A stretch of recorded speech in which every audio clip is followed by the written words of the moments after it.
리아라. 그 다음에 공의 형제는 동기연지라 해서 이 지, 그 다음에 규, 리, 휴에서 전부 다 받침 없는 걸로 운을 쭉 돌리고 있습니다. 자, 제 하면은 모두 제자죠. 모두 제로 읽고 어조사를 읽을 때는 저라고 읽습니다. 이때 모두 제자. 고자는 여자에다가 오래될 고자니까 할미고 또는 늙을 고자가 되겠죠. 그러니까 고모 고자. 그 다음에 맛백자. 그 다음에 아제비숙 이렇게 되어 있습니다. 그러니까 모든 고모와 큰아버지와 그 다음에 아저씨는 작은 아버지를 표현하는 거죠. 다시 말해서 집안의 아버지를 둘러싼 아버지의 그 형제분들을 다 표현하고 옛날로 표현하자면은 친의 개념이 되는 거죠. 친척의 개념입니다. 다시 말해서 집안의 그 어르신들이 유자 비하라. 자식처럼 그죠? 아이를 비교한다라고 표현했으니까요. 유자라고 하는 것은 보통 조카를 가리키는 겁니다. 조카를 자기 아이와 비교한다. 자기 비교 개념은 자기 아이처럼 생각한다. 자기 아이로 생각하고 돕는다라는 뜻입니다. 자, 천자문에서 우리가 천자문을 흔히들 그 서당에서 어린아이들이 배우는 글이라고 했는데 그건 크게 잘못된 내용이에요. 다만 글자가 첫 번째부터 1000번째까지 글자까지 단 한 번도 겹치지 않고 그 다음에 유학경전의 내용과 그 다음에 주역의 이론에 따라서 쭉 정리했던 내용들이기 때문에 미리 익혀두면은 나중에 그 사서삼경 유학경전을 공부하는데 크게 도움이 된다라고 해서 예전부터 읽혔습니다. 그런데 이제 그 뜻을 정확하게 아는 사람들은 없죠. 실제적으로 서당에서 어린아이들이 배우는 사자소학이라고 하는 글자 같은 경우는 글 같은 경우는 먼저 부모부터 나오죠. 부생아신하시고 모국오해러시다라고 해서 그것도 역시 시에서 인용한 말인데요. 아버님 날 낳으시고 어머님 날 기르신다. 그래서 자, 가장 어린아이들한테 글을 배울 때는 제일 먼저 아버지 어머니부터 가리키는 내용입니다. 그런데 천자문은 아버지 어머니를 가리키는 것이 아니라 하늘 천 따지 하늘과 땅부터 가리켜요. 그거는 옛날 교육제도의 하에 있어서 자, 우리가 소학 단계에서는 우리가 공부한다라고 하는 건 요렇다 그랬죠. 효다라고 할 때 밑에 있는 것은 일륜의 법도라 그랬습니다. 일륜지 도를 공부하는 것이고 이 일륜지 도를 공부하는 것이 쇠소응퇴 진퇴 지절이라 이렇게 공부했었죠. 쓸고 그다음에 물 뿌리고 쓸고 그다음에 진퇴화 그다음에 응답하는 그 예절을 배우는 것이 소학의 단계가 되고 그게 지나서 8살이 되면 누구나 다 이렇게 해서 공부를 합니다. 그 다음에 15살이 되면 왕후장상의 자식들은 물론이요. 백성들 가운데서 준수한 자들은 뽑아가지고 태학에 보냅니다. 그 태학에서 공부하는 것이 이름하여서 국리진성 지도라 그랬죠. 이치를 궁구히 하고 그 다음에 하늘로부터 부여받은 성품을 다 하는 그 도를 공부하는 것이 바로 태학의 공부라 그랬습니다. 그러니까 결과적으로 천자문에 있는 천지라고 하는 건 국리진성 하려면 천지자인의 이치가 되는 거죠. 이 공부를 하는 거예요. 그래서 우리가 4글자씩 그저 사언 절구 형태로 이루어진 천자문은 자, 글은 짤막해 가지고 우리가 얼핏 보면은 소학인가 싶지만은 실제적인 내용은 태학에서 공부하는 내용들을 압축 요약한 것이다. 이렇게 보면 됩니다. 그래서 천자문이 참 쉬운 것 같아 가지고 막상 공부하려면은 무지무지 어려워요. 뜻을 이해하는 것 같은데도 제대로 이해하지 못하는 경우가 많은데,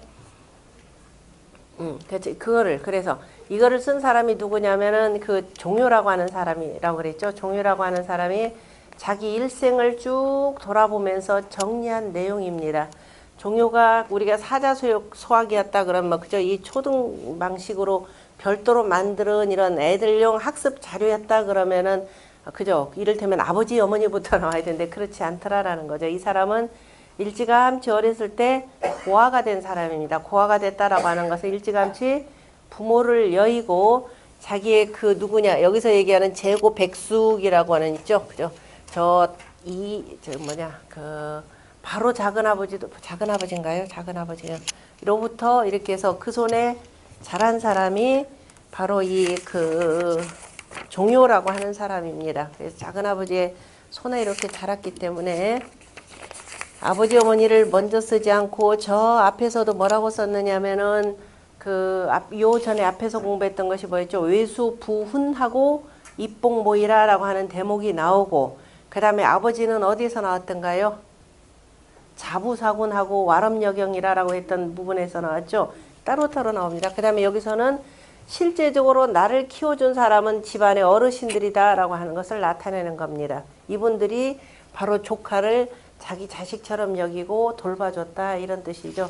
종요에 대해서는 우리가 누차 얘기했으니까 생략하도록 하겠습니다.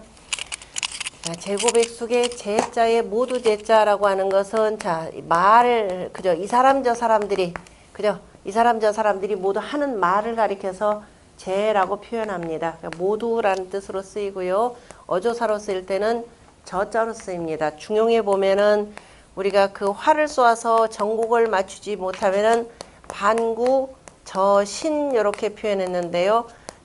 만약 이걸 제신 그러면 어떻게 돼요?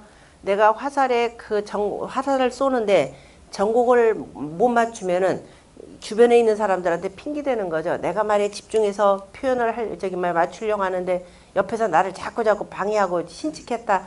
이렇게 해서 표현이 되기 때문에 이렇게 쓰면 큰일 납니다. 그러니까 제자가 아니라 이때는 저 몸, 바로 자기 몸, 그 몸에서 돌아보라 이렇게 읽을 때는 반드시 제로 읽으셔야 된다는 거 잊으시면 안 되고요. 그 다음에 고모고자의 고라고 할 때는 자, 계집여자에다가 오래를 꽂자니까 오래 산 여자, 특히 고모, 그 다음에 뭐 누구예요? 그 할머니 등등을 가리킬 나이든 여자를 가리킬 때 두루 쓰이는 글자가 바로 요 글자입니다. 그 다음에 남자 형제들 같은 게 옛날에는 자 이제 남성 위주로 이 사회 구조가 이렇게 쭉 짜이다 보니까 물론 집안은 철저하게 그 여자의 그 중심으로 이렇게 짜여지는데요. 어쨌든 사회 위계 질서라고 하는 것은 남자 중심으로 하는 우리가 흔히 가부장적 사회라 이렇게 표현했죠.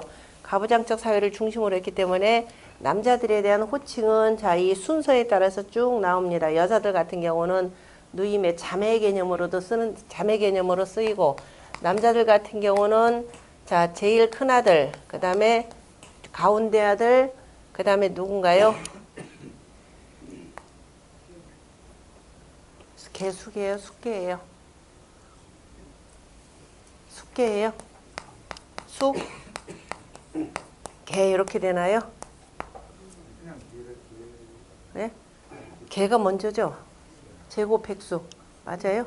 숙이 먼저예요? 개가 먼저예요? 갑자기 제가 지금 헷갈렸습니다. 순서가 숙이 먼저인가요? 왜냐하면 계시 우리 논어에 계시 집안이 제일 막내 개념으로 해서 이렇게 쓰거든요. 자, 이게 막내를 첫째를 보통 맹이라고도 표현을 합니다. 계절로 표현할 때는 초여름 그러면 맹하 이렇게 표현하죠. 보통 그러니까 맛백이다 그러면은 자, 모든 사람들이 사례다라고 해서 힐백자를 이렇게 쓰는 겁니다. 그러니까 집안의 부모를 제외한 그 제일 큰 형님을 표현할 때 백이라 표현하고요. 그 다음에 그 다음 두 번째다라고 표현할 때는 중자를 쓰고 그 다음에 세 번째는 숙개 백종 숙개 되겠네요.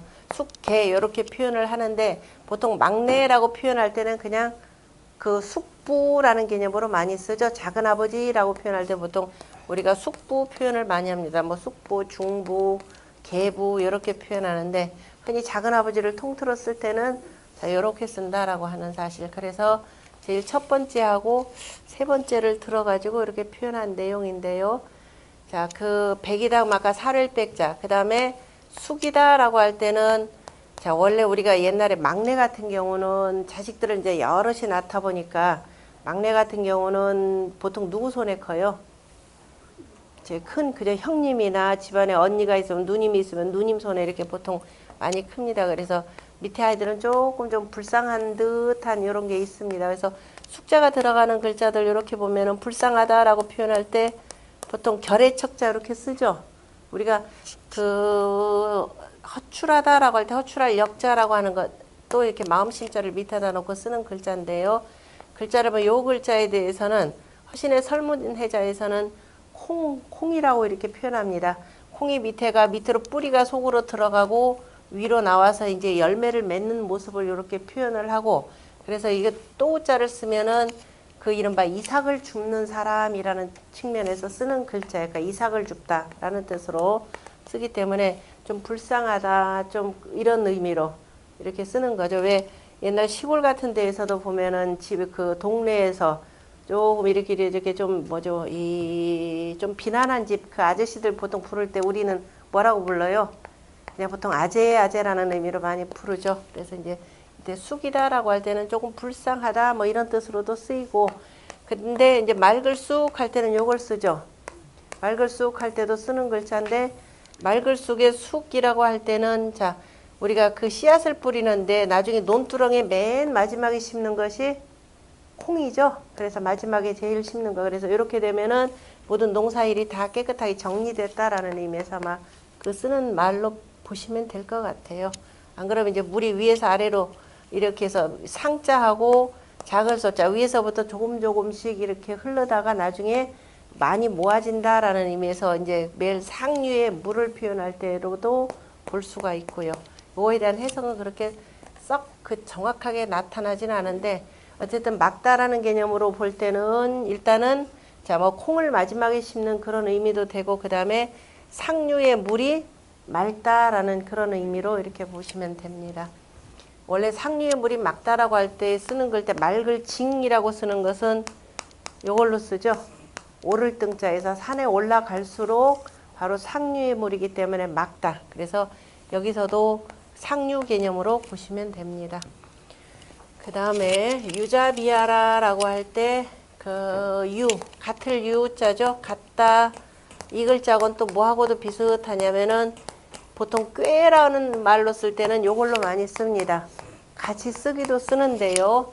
자, 유라고 할 때 앞에 있는 글자는 개견자가 되고, 이 오른쪽에다 쓰면은 개견자를 그대로 쓰죠. 붓으로 쓰는 형태로 쓸 때는 자, 이렇게 쓰는데, 개하고 닭유자가 아니라 참 뭐예요? 어른 추자죠. 어른 추자. 다시 말해서 어떤 개냐면은 나이 많은 개 이런 뜻입니다. 나이 많은 개는 뭐하고 같다? 사람하고 비슷하다 이런 뜻이죠. 그래서 우리가 그 농담으로 하는 말도 있었다고 그랬잖아요. 그죠? 개하고 같이 놀지 말라고. 개하고 같이 놀면 뭐가 돼요? 개하고 달리기를 같이 한다. 개하고 똑같이 달린다. 그럼 뭐가 돼요? 발음은 안 하겠습니다. 이렇게 됐죠. 그 다음에 사람이 개가 훨씬 사람보다 빨리 달린다 그러면 뭐예요? 이것보다 못한, 그 다음에 만약에 그 조금 더 달려봤자 어떻게 돼요? 그래봤자 뭐 그렇죠. 개보다 좀 낫다 이렇게 해서 이 비교가 되니까 어쨌든 여기서 추자는 바로 어른 추자에서 나이 많은 개, 실제적으로 개가 사람하고 같이 살면서 오랫동안 같이 살면 거의 영물되죠. 사람 눈치 빤하게 다 알고 눈치 살살 보게 됩니다. 그래서 오히려라고 하는 건 오히려 뭐가 낫다? 개가 낫다 이 소리입니다. 자, 오히려라는 뜻으로 쓰고 또는 뭐 비교급으로 해서 같다라는 뜻으로도 해석합니다. 그런데 이거는 어른 추자에서 이렇게 쓰면 보통 꾀가 많다라는 뜻으로 꾀라는 뜻으로 많이 쓰이고요. 근데 나중에 문장에 보면은 또 같이 섞어서 쓰는 경우들 많이 있습니다. 어쨌든 참조하시고, 그 다음에 자라고 할 때 자자는 아들 자라 그랬죠. 또 이거 아는 그동안 한국 공부 쭉 한번 해보세요. 자 그러면은 아들자, 시자, 또 스승자, 또 씨앗했고 그 다음에 또 상자, 그 다음 씨앗 할 때는 오미자 뭐 이렇게 해서 이렇게 되는 거고, 상자 할 때는 뭐뭐라는 것 해서 그냥 전미서로 갖다 붙이는 거죠. 우리가 상자라고 할 때 쓰는 거 대나무로 만드는 상자. 그 다음에 또 선생자 했고, 그 다음에 또 뭐예요? 자식처럼 사랑할 자자, 사랑한다라고 하는데 자식처럼 사랑한다 그럼 맹자에 나오는 자서민이라는 뜻입니다. 그래서 백성들을 자식처럼 사랑한다라고 할 때 자, 또 하나 자자 중요한 거 있죠? 자는 제일 중요한 거. 자는 여기서 나왔다 그랬잖아요. 그죠? 자, 여기서 일름일량지위도에서 종증유시의 의미가 있죠. 마치고 그래서 다시 시작한다. 마치고 다시 시작한다라고 하기 때문에 자식자가 되잖아요. 그 다음에 스승자로도 이렇게 쓰이는 것이 되고, 그래서 자월, 음력으로 11월 달을 가리키는 거죠. 주역의 개념으로 표현하자면 밑에서 양 하나가 이렇게 올라오는 자월 개념입니다. 이렇게 해서 자만 제대로 이해한다 그러면 어마어마한 것들을 많이 웬만한 건 다 깨우치고 있는 거죠. 주역에 바로 이게 되기 때문에 지뢰 보궐에 해당됩니다. 다시 회복한다라는 의미를 쓰고 있기 때문에 회복하는 거이기 때문에 비록 나는 떨어져서 모두 그저 내 생은 다 마치더라도 뭘 하나 남겼다? 씨앗을 남긴 거죠. 그것이 바로 뭐예요? 자식이잖아요. 또 이 정도로 다 마치고 그 다음에 이제 새롭게 자기가 이거 한 것을 바탕으로 해서 다른 사람을 가르친다라고 하는 뭐예요? 스승자라는 뜻이 나오겠죠. 그 다음에 비라고 하는 비자는 역시 이것도 주역의 괴명으로 표현하자면은 그 수지 비괴입니다. 밑에가 물괴가 되고, 밑에가 땅괴가 되고, 위에가 물괴가 됩니다. 자, 물이 있으면은 그 물 주변으로 두루두루 다 모이는 거죠. 자, 이 수지 비다라고 할 때 비자는 원래 돕다라는 뜻입니다. 주역 개념으로 표현할 때 밑에서부터 5번째 자리가 되고, 이걸 양이니까 구호라는 이름을 붙이는데요. 자, 이것은 뭘 뜻하냐면은 왕을 뜻합니다. 다시 말해서 왕이 새 나라를 건설을 하고, 이 수지 비계 바로 앞에 뭐가 있느냐면은 요거 반대되는 바로 지수 사계가 있어요. 이건 장수가 돼서 뭐냐면 이 음의 무리들을 쭉 이끌고 바로 전쟁터에 나가서 전쟁하는 장수의 상으로 표현합니다. 장수로 읽을 때는 장수사로 읽겠지만은 그 다음에 여기 장수라는 게 혼자 장수는 누가 있어야 장수예요? 이거 여러분들 우리 보통 스승사 그러죠? 이거 말씀드렸었죠? 제가 아무리 잘나고 똑똑하다 하더라도요, 누가 없으면, 학생이 없으면 스승의 의미가 전혀 없습니다. 중국 저 공산당 같은 경우도 그 스승 교육계 교육인의 그 복무 자세 중에 하나가 바로 뭐냐면은 스승이라고 하는 것은 자, 스승의 역할, 스승이 먼저 공부하는 걸 굉장히 중요시해요. 공자가 뭐라고 하냐면 공자가 스스로에 대해서 나는 학이불념이라 그랬죠. 배우는 것을 싫어하지 않아야 된다. 배우는 것을 실증 내지 않아야 된다라고 이렇게 표현했습니다. 근데 보통 우리가 웬만한 선생님들 되면은 배우려고 그래요. 기존에 그냥 아는 거 가지고 적당히 넘어가면서 특히도 내려갈수록 저 어린애들 앞에서 큰 소리나 치려고 그러죠. 그죠? 근데 공자는 뭐라고 하냐? 학이불념이라 그랬습니다.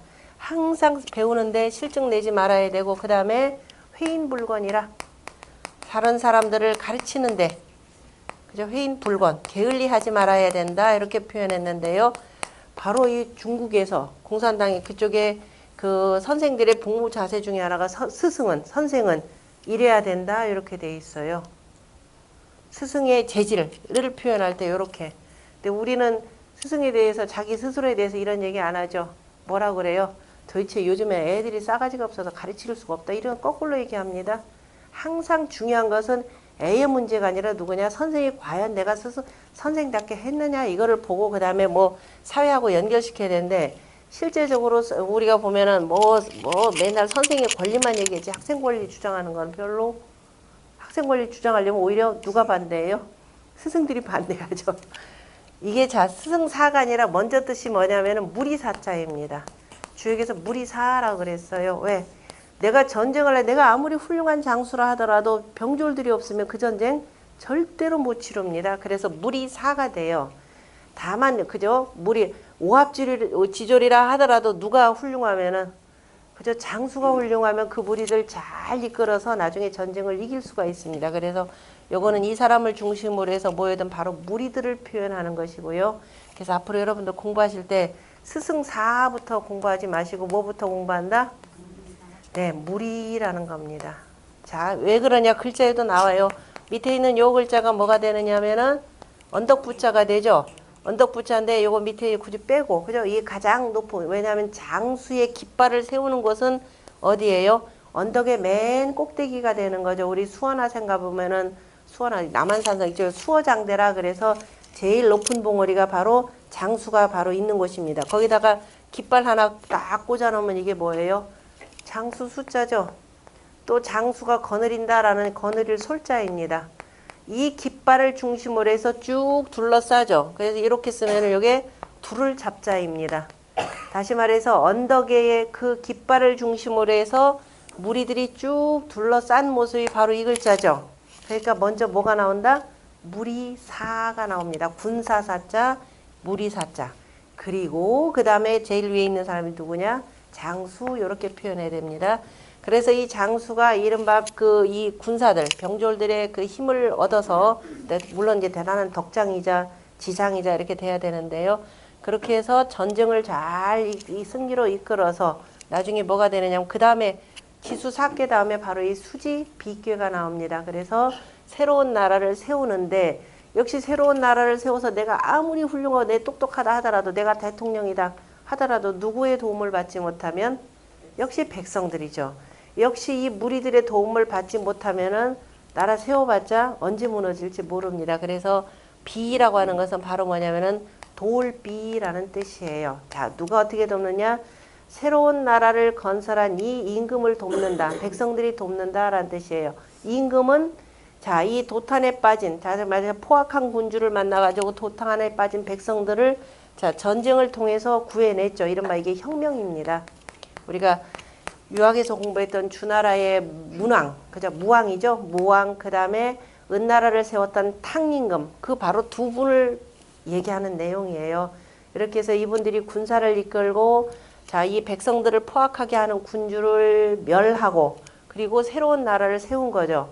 바로 이 임금이 누구를 돕느냐? 그 도탄에 빼진 백성들을 돕는 거죠.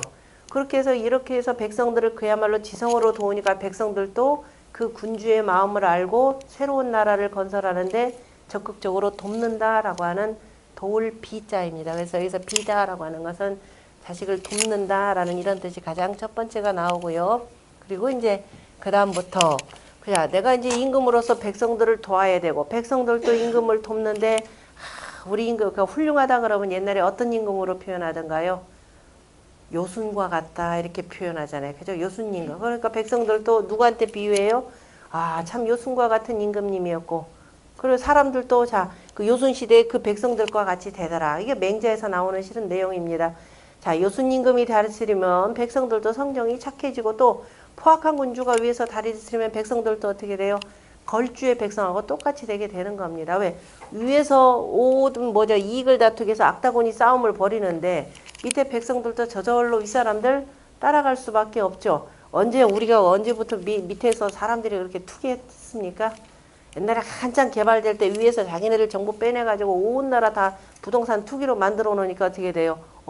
우리도 이러고 있다가는 큰일 나겠네 그러면서 수단과 방법을 가리지 않고 그냥 계속 투기했죠. 가장 마지막에 이제 뒤늦게 차 타는 사람들이 제일 항상 이제 피 보는 사람들인데 어쨌든 그렇게 되는 겁니다. 그래서 비자라고 하는 것은 자 이렇게 돼서 견줄 비자예요. 실은 견준다라는 뜻.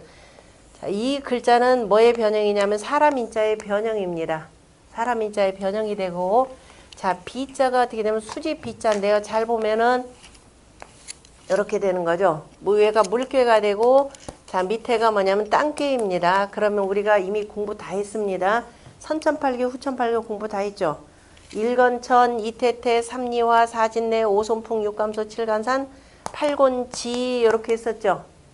그 다음에 후천팔계 방위도에는 여기 이 자리에 뭐가 와요? 일감에서 여기 나오죠. 자, 둘 다가 뭐냐 여기를 우리가 뭐라 하냐 북쪽이라 그러잖아요. 그죠? 북쪽이다라고 할 때 북자라고 하는 글자는 자, 두 사람이 나란히 우리가 글자는 멋지게 쓰려고 자 이렇게 쓰지만은 사람이 뭐냐면 이것도 역시 사람 인자의 변형입니다. 사람 인자의 변형인데 우리는 항상 남향을 하고 북은 우리가 등지는 상이 되는 거죠. 그래서 사람이 등이다라는 거예요.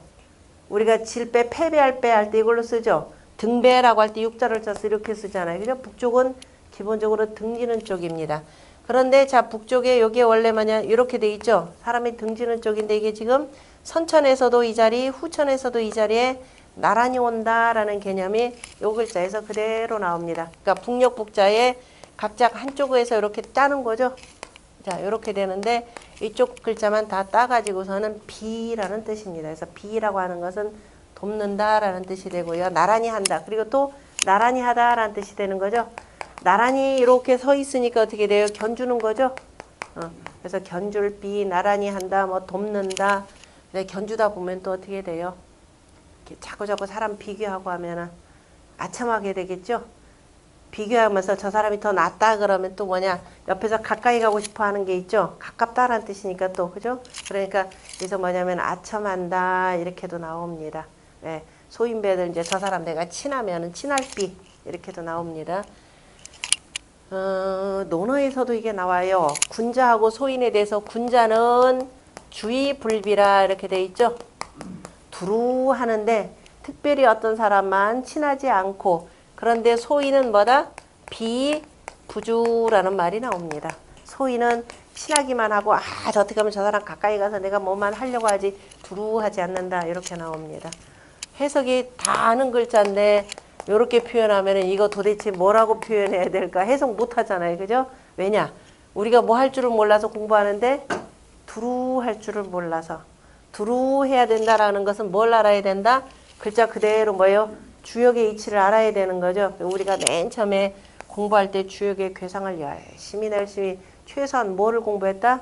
소성괴, 선천팔괴, 후천팔괴 방위도를 공부한 이유가 다 여기에 있습니다. 그래서 이 팔괴에 대해서 이 이치를 이해를 못하면, 그러니까 선천팔괴, 후천팔괴 그 방위적 개념을 이해 못하면은 이거 설명하는데 무지무지 힘들어져요. 그러니까 항상 기본적인 역의 이치에서 나왔다라고 보셔야 되고요. 그 다음에 아자는 아이아자라고 했죠. 이것도 수도 없이 공부 많이 했었죠. 아라고 하는 것은 영아, 유아라는 말을 붙이듯이 어머니 뱃속에서 막 나왔을 때 그 아이, 사람의 모습입니다. 막 나오면 어떻든가요? 여기는 꽉 쥐고 있다 그랬죠. 이거 떨어지면 큰일 납니다. 가슴 벌렁벌렁해지고. 그러니까 꽉 쥐고 있고 몸만 바둥바둥거려요. 다리만 바둥바둥하고 머리통 하나밖에 안 보이죠. 머리통은 딱 그 모습이에요. 그리고 머리는 말랑말랑해서 통천문이 지금 열려있는 상태입니다. 나이가 들수록 이것이 꽉 닫히는데 그 닫히는데 어떻게 해야 된다? 그 속에다 뭘 넣어줘야 된다? 요걸 넣어주도록 노력해야 되는 거죠. 때려가면서 혼내줘가면서 아니라고 그랬죠. 잘 덮어서 아예 이건 너무 어린아이니까 적어도 어떻게 요렇게 그죠? 요렇게 될 때까지 실은 뱃속에서도 요렇게 될 때 이게 대체 1년 걸리잖아요. 그죠? 요렇게 잘 감싸 안아서 길러주고 나와서도 어떻게 해야 돼요? 잘 감싸 안아서 그죠? 사랑으로 키워하는 것이 사람입니다. 사랑의 매는요 없습니다. 괜히 애들 윽박지르고 우리가 어렸을 때 애들 먼저 사랑으로서 이렇게 해줘야만이 마음이 열려져 가지고 받아들입니다. 그런데 혼내준다. 혼내면 우리 어때요? 벌써 눈 이상하게 쳐다보면 마음이 꽉 닫히잖아요. 마음이 얼어붙어요. 얼어붙은 아이한테 아무리 때려가면서 공부하라 해보세요. 돼요? 어렸을 때 혼나신 분들 한번 생각해 보세요. 부모가 혼나면 마음이 꽉 닫히죠. 공부를 하라는데 이게 외워집니까? 그러니까 항상 애들은 어린아이면 어린일수록 어떻게 되느냐, 이게 잘 으르고 그러니까 으르는 게 아니라 잘 달래줘 가면서 가리키는 것이 가장 중요합니다. 그것이 그래서 여기서 나올 때 자라고 하는 게 여기 나오잖아요. 그죠? 부모는 자식을 가리킬 때 자애로움으로 가리킨다 이 소리입니다. 그래서 사랑으로, 사랑이라고 하는 것도 뭐예요? 잘 품는다라는 이런 뜻이 되는 거예요. 물론 마음을 이렇게 있는 거 다 드러내는 것이 아니라 마음속에 그저 깊이 잘 새겨두면서 실제적으로 손과 발을 이렇게 해서 같이 해나갈 수 있도록 도와주는 것이 바로 사랑입니다. 그러면서 자다 그러면은 자, 우리가 이 자자는 우리가 지금 여기가 군자 지도니까 문왕의 오지라 그랬죠. 문왕은 5가지에 그치셨다 그랬습니다. 임금이 되어서는 임금일 때는 백성들을 뭘로? 인으로 다스리셨고 인을 하셨고 그 다음에 신하가 되어서는 은나라 말기에 폭군 주에 저 재우니까 신하가 되어서는 신하는 임금 그저 공경하면 됩니다. 그저 자기 위치에서. 그 다음에 또 부모가 되어서는 지어 자라 그랬죠.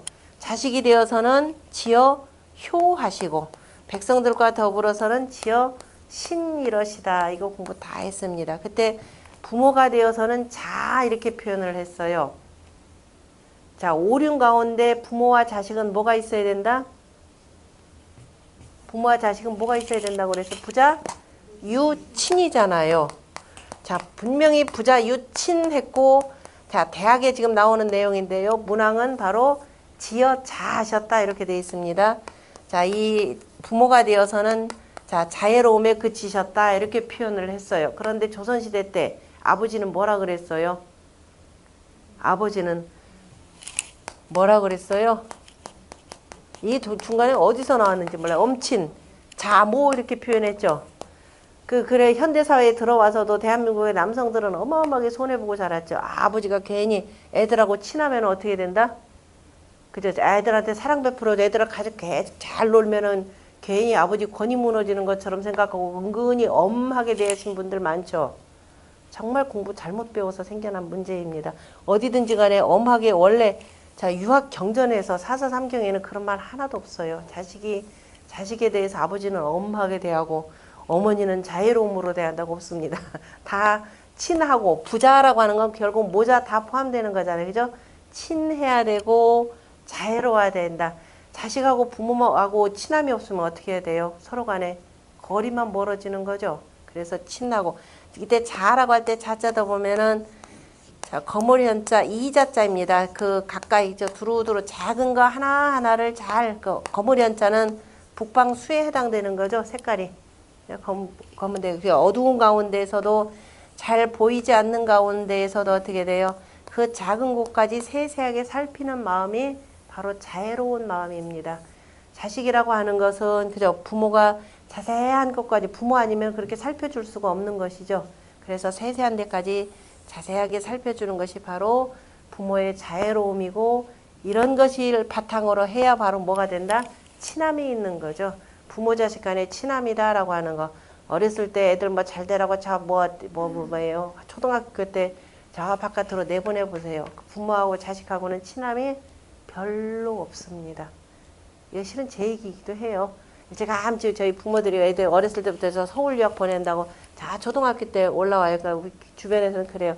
참 그렇게 안 친하다라고 하는 게 일찌감치부터 부모 떨어지면은 그렇게 친함이 없답니다. 그래서 원래 이제 부모 품속에서 잘 가리키는 것이 참 굉장히 중요하다라는 내용인데요.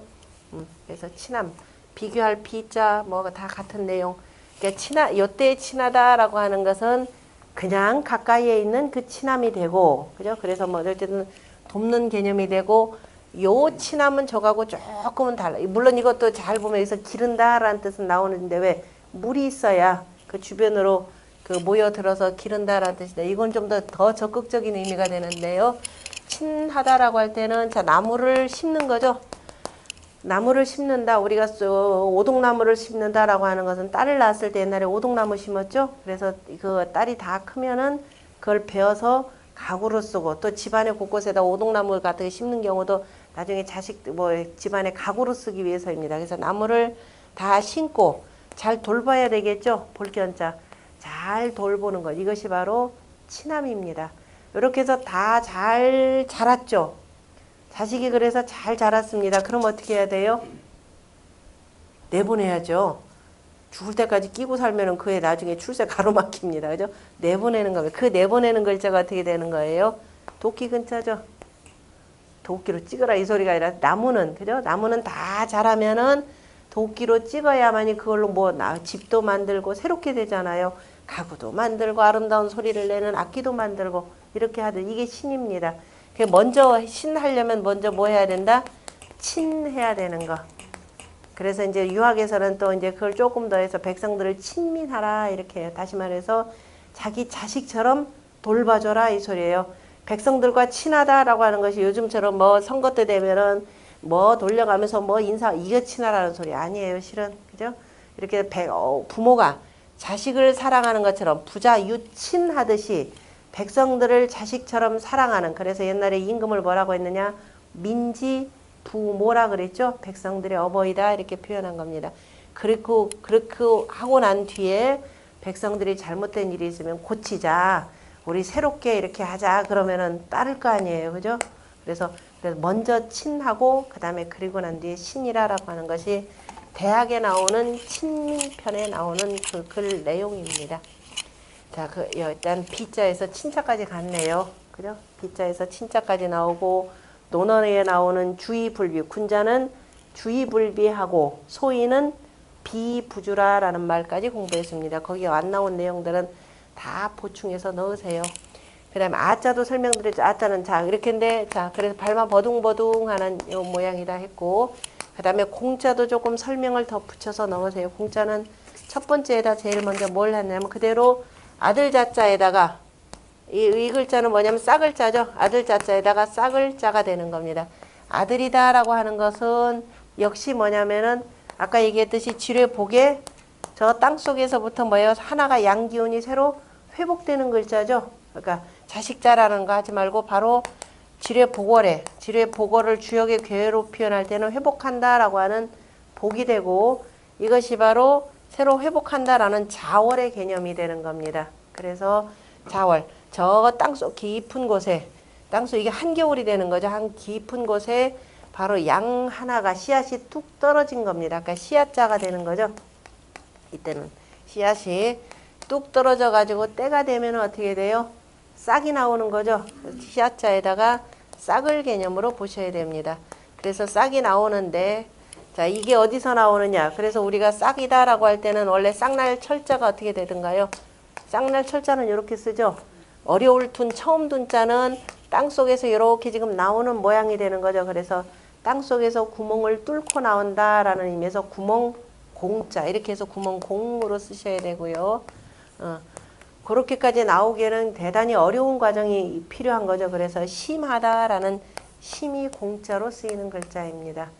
그 다음에 공자의 성이 바로 그저 공씨가 되는 거죠. 여기 공씨 안 계시죠? 이 공씨들은요 자기 조상이 공자님이 계신다는 거에 대해서 중국이건 우리나라간 막론하고 대단히 자부심이 강한 분들입니다. 공자 후손으로부터 얼마나 많이 갈라졌으며 공자 때 이전에도 공씨들이 있었는데 그죠? 어쨌든 간에 다 스스로들 무슨 공씨라고 하는 줄 아세요 혹시? 본을?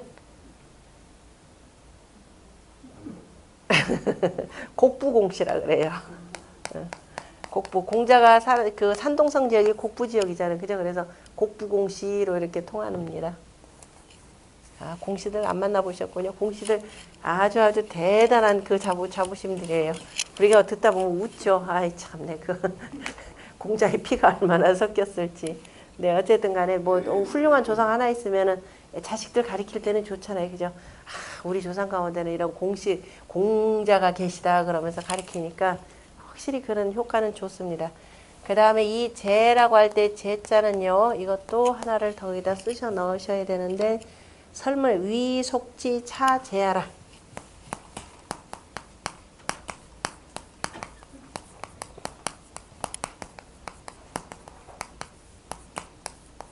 이렇게 넣으세요.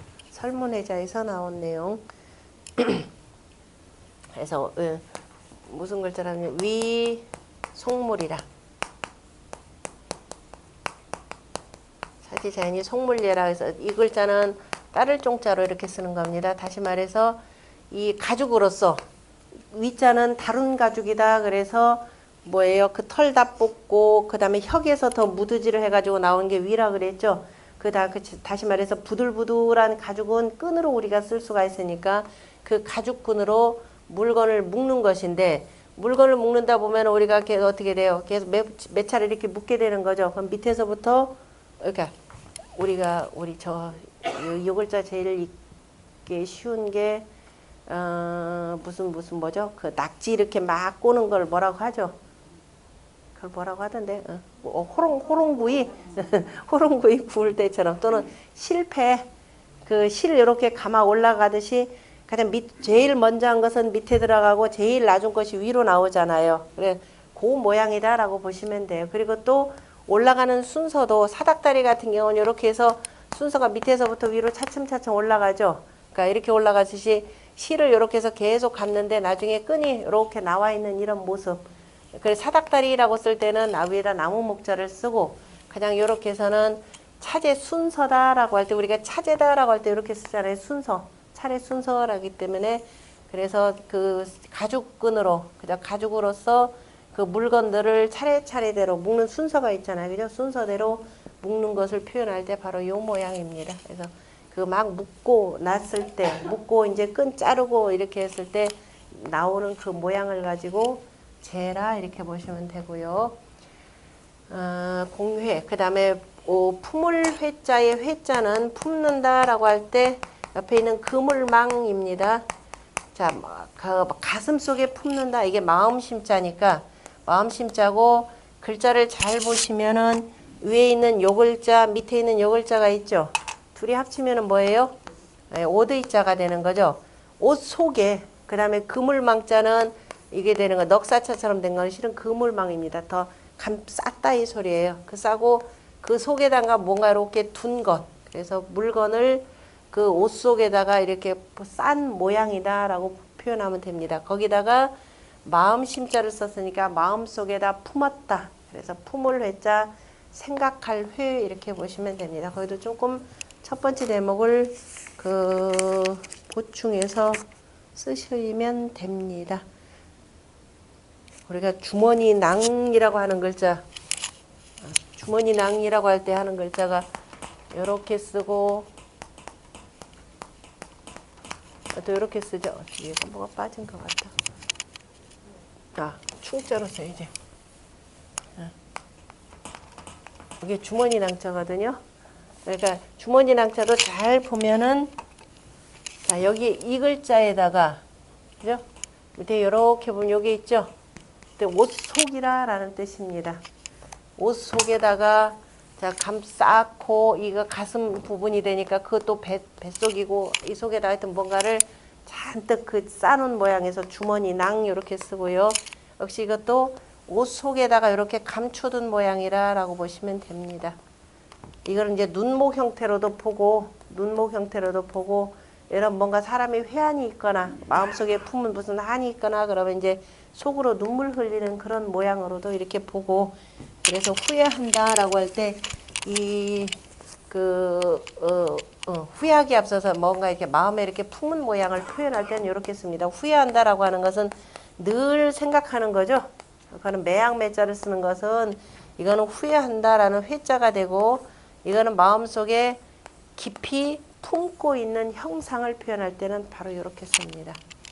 그 다음에 형이라고 할 때 저 형자는 자 형은 입으로 그 다음에 어질 인자가 되는 거죠. 걸을 인자 입으로 자 이제 동생들을 이렇게 다스리는 모습에서 이렇게 썼다라고 보시면 되고 그 다음에 동기연지라 자 공회 형제는 유자비야라라고 했고 아까 해석을 안 했는데 공회 형제는 동기연지라 그래서 심히 형제를 품는 것은 다시 말해서 심히 형제를 그리워하는 것은 우리가 멀리 떨어져 있을 때 늘 자기 형제간이 형제가 그 별고가 없는지 그 맹자가 말씀하신 군자 삼락 가운데 뭐가 있죠?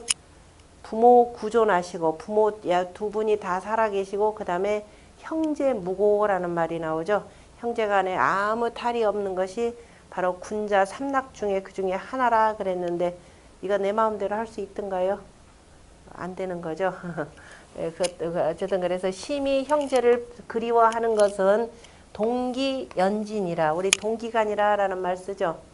동기간 부모의 그 음양의 기운 다시 말해 부모의 두 기운을 함께 했고 이런 뜻이죠. 함께 했고 연지라라고 하는 것은 부모가 바로 가지 줄기가 된다 그러면 자식들은 거기서 나온 가지다라는 뜻입니다. 그래서 연지라고 하면은 바로 뭐예요?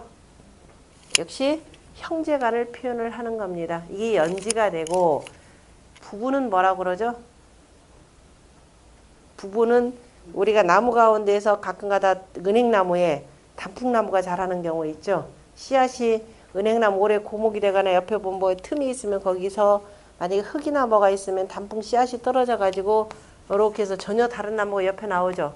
이런 걸 우리가 뭐라고 하느냐 하면은 가지가 서로 간에 연결된 열리지라 이렇게 표현하죠. 연결되어서 잘 다스려진 그 가지다. 그래서 열리지라고 표현할 때는 자 뭐냐면은 부부를 표현하고요. 연지라고 하는 것은 형제간을 표현합니다. 형제간을 표현하는 저 말이 있고 또 뭐냐면 형제간은 어려서부터 또 같은 밥상에서 밥을 먹죠. 그래서 같은 밥상에서 밥을 먹었다. 그래서 동상이라고도 표현을 하고 그 다음에 형제간에 의좋은 경우를 뭐라고 하느냐면은 기러기는 위에 제일 대장, 다시 말해 저희 형님을 중심으로 해서 쫙 이렇게 날아가는 거죠. 그래서 이거는 또는 안행이라는 말로도 씁니다. 형제간을 표현하는 말. 또 형제간을 표현하는 말들 가운데 그 매우 친한 관계는 뭐라고 표현하죠? 부부 관계는 금슬이 좋다라고 하고, 그 다음에 형제간 관계는 우애 말고 우애는 당연히 그냥 위에 있다라는 뜻이 되는 거고, 서로 간에 서로를 공경하면서 친하면서 사랑하는 관계가 되고, 요런 걸 표현하는 거기 없나요?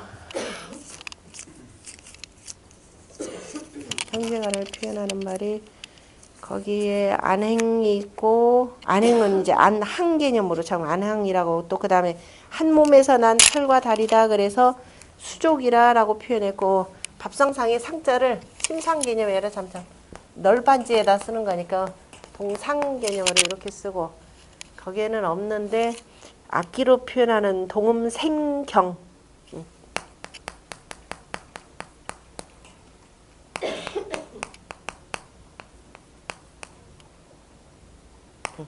생경이라고도 이렇게 표현을 합니다. 소리가 아주 이거는 우애가 좋은 형제간을 표현할 때, 왜냐하면 젖대하고 경하고 이 소리의 그 화음이 아마 잘 맞으면 소리가 아주 듣기가 좋은가 봅니다. 그래서 생경 개념으로 이건 시에서 나오는 내용입니다. 이때는 형제간 표현할 때는 학렬이 같다, 학렬을 나란히 한다 그래서 안행하지 말고 안항이라 이렇게 읽으시고요. 자, 그 다음에 교투분하고, 자, 형제간에는 이렇게 해야 되고, 그죠? 형제간에는 기본적으로 서로를 애틋하게 사랑하는 생각하는 그런 마음이 있는 것은 기본적으로 형제간이 되고, 그 다음에 벗 사이에서는 어떻게, 벗 사이는 자, 스스로의 우리가 이문회오라 그랬습니다. 논어에 보면은 벗을 사귀는데, 벗은 어떻게 사귀어야 되느냐, 문으로서 벗을 모은다라고 해서 이문회우라고 표현했고요. 그래서 그 벗을 내리고 뭐 하려고? 이제 공부도 했으니까 맨날 나가서 놀기만 하려고. 그 다음에 이후 그 벗으로서 뭐 하느냐? 보인이라 그랬습니다. 사람이 갖춰야 될, 자, 뭐냐면 어진덕을 돕도록 하는 것. 그래서 보인이라고 표현했죠. 우리가 보통 예전에 문우회라고는 있는데, 이런 보인회가 있으면 더욱더 멋지겠죠. 한 단계 더 나아간 단계니까. 자, 그래서 벗이라고 하는 것은 벗을 사귀는데, 우리 요즘에는 그런 거 많죠. 맹자에 나오는 실은 내용인데요. 야, 저 사람은 훌륭해서 나도 옆에서 그냥 사귀고 싶다. 또는 뭐 훌륭하다.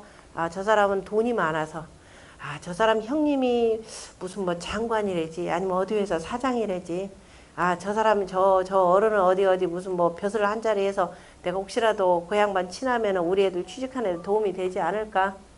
다 이런 걸 뭐라고 하느냐면은 끼었다 그러죠. 맹자가 표현한 겁니다. 뭔가를 낀 거. 저 사람이 뭐가 벼슬이 높으니까, 저 사람 부자니까 쟤네 아버지 뭐 쟁쟁한 저 집안이고 뭐 판사도 있고 뭐도 있더라.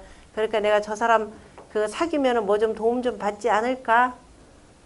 그 다음에 자기 집안에 내가 형님이니까, 우리 형님이 국회의원이고, 우리 저기는 의사가 되고, 우리 누구는 뭐가 되고 하니까, 어떻게 돼? 그거 가지고 의시되는 사람들이 있죠? 그걸 우리가 뭐라고 하느냐면은, 낀 거죠?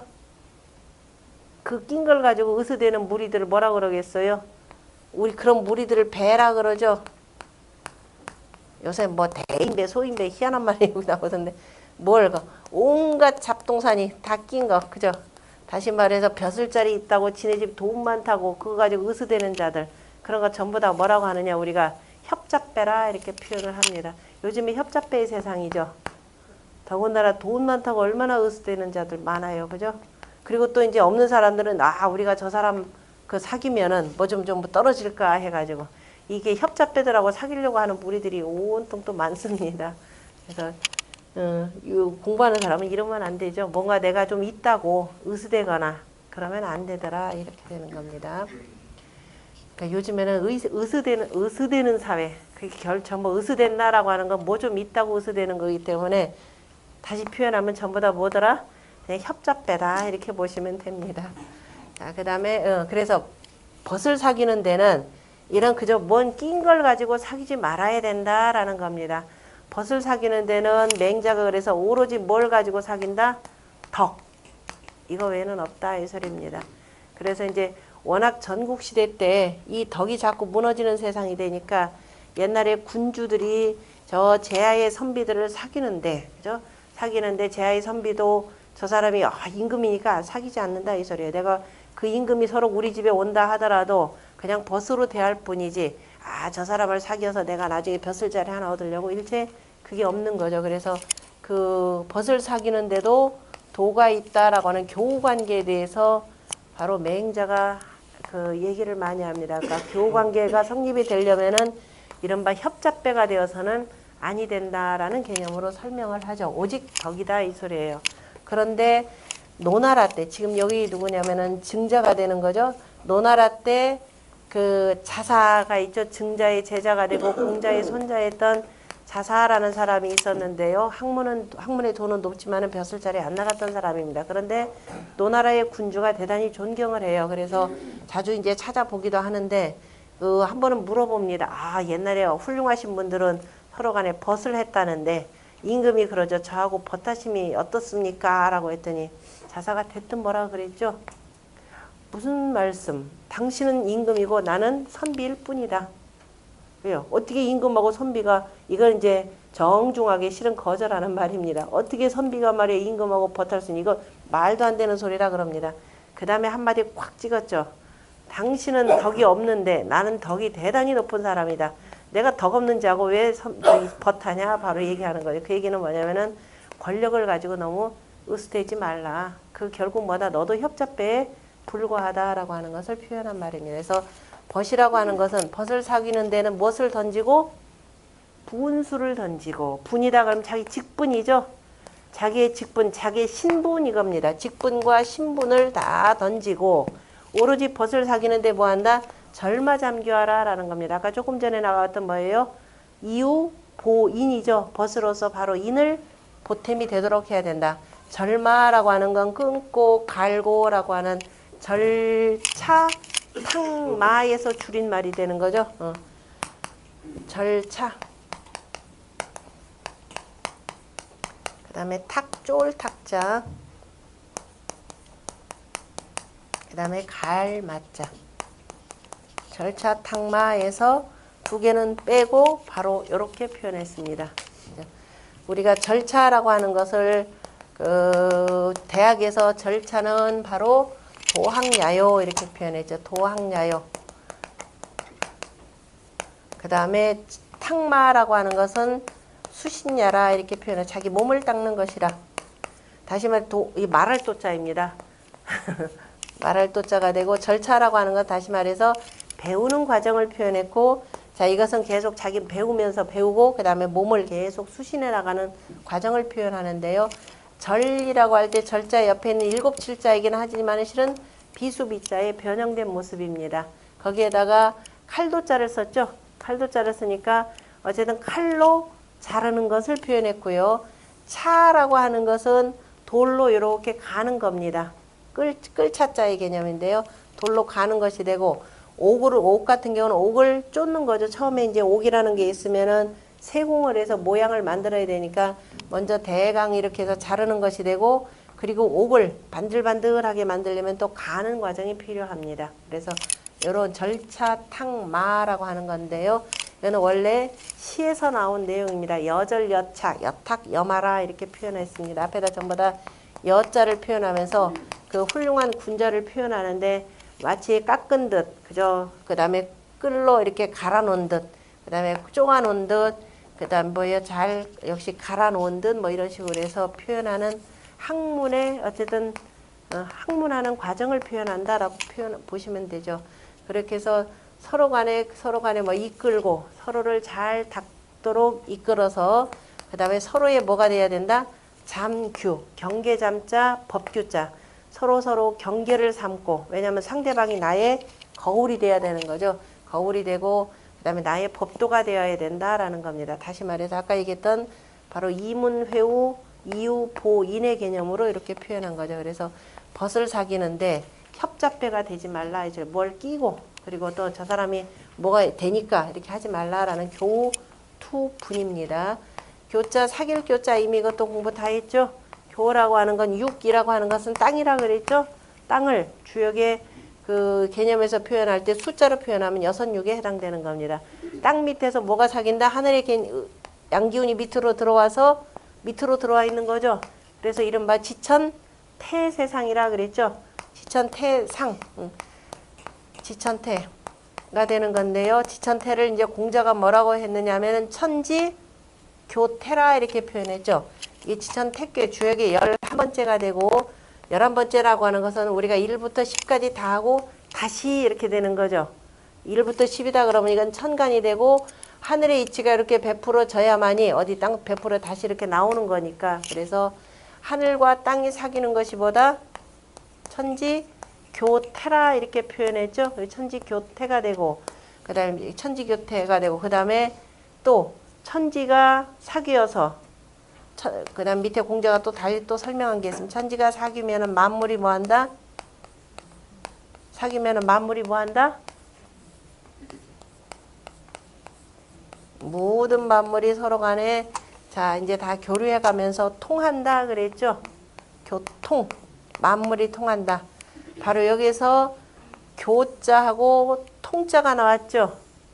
자 우리가 그 경복궁의 중궁전은 교태전이고 여기서 나온 겁니다.